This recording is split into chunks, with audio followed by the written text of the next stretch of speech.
you. Fonterra presents the Kiwi Day Out, 8 o'clock this Saturday. TV1.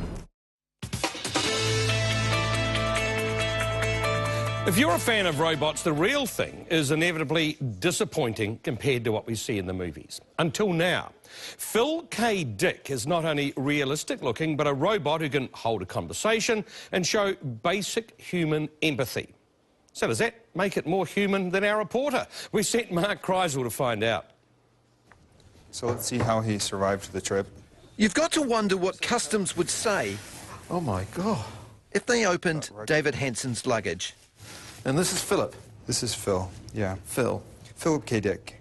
Phil is an extremely lifelike replicant robot. What's this? Oh my God.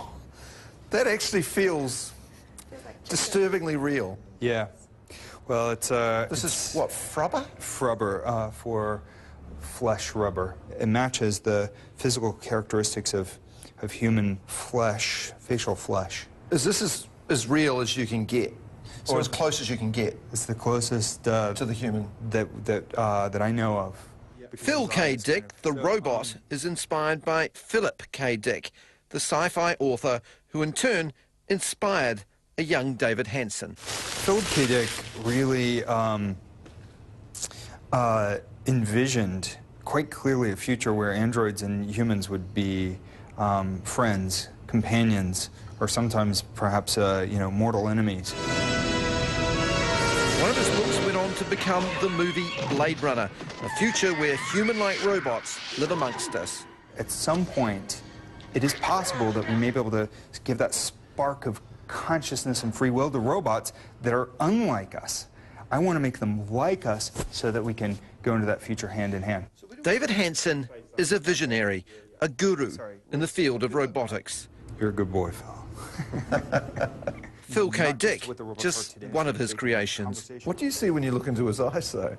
I see a sculpture, but I see a soul in that sculpture as much as perhaps another sculptor may see a spirit in the marble when they're finished.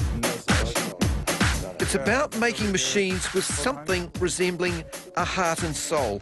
This one, the spitting image of Albert Einstein. Are you a robot yourself? Aren't we all? The robots are programmed to show some emotions and have a kind of basic human empathy.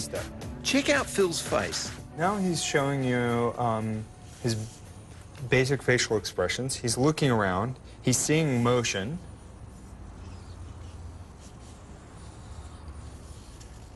And he's responding. So women have asked him out on dates before?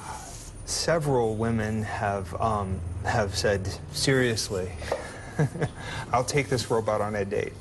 And I said, well, you have to take that up with him, but you need to let him grow a little free will. Recognize your voice. Autistic children in particular appear to respond well to being taught by a robot. Usually an interaction with a person is too complex and confusing for a person on the autism spectrum. So a robot is more controlled, which is great because you're administering a therapy or treatment in this extremely controlled way, but then you're also administering it in a way that is interesting and not distressing. David's visit here is sponsored by the Ministry of Science and Innovation, and they'd like him to help inspire Kiwi entrepreneurs. Auckland University is also keen to talk to him about their own ideas and projects. People will actually get some benefit from interacting with a robot companion. They know it's not the same as a human, but that it will still be beneficial. And the second thing is that the robots will actually be able to help people link up with their family and relatives and friends at a distance, talking through the robot. Hello. Hi. Nice to see you. It's nice to see you as well. And if you're still confused, David, random topic. you can always talk to Phil. Hello, Phil. My name is Mark. I'm from New Zealand. How do you do? Yeah, it's good to know you.